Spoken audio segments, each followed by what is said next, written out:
All right, YouTube, just a short little video for you.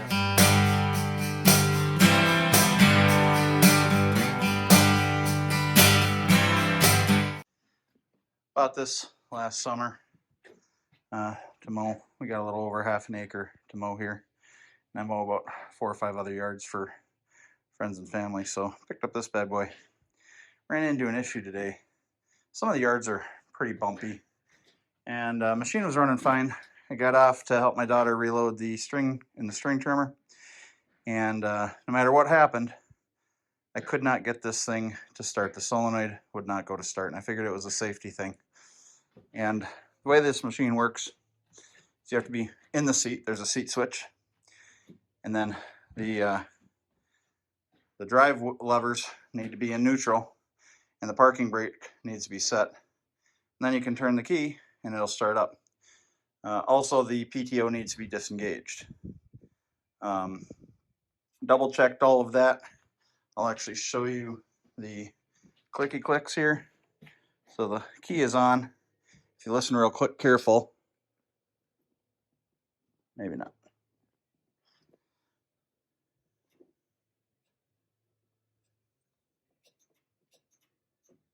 There, you can hear that. And then if I engage the PTO, that won't go. And then brake over here. This isn't set.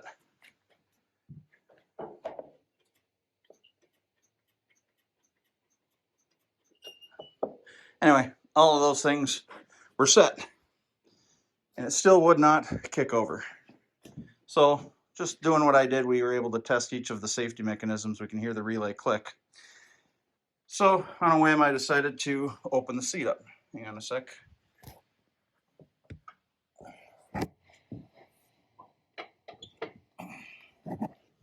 All right, opened up the seat here, and what we learned was this fuse was actually completely out. It was still sitting in the slot, but it was out.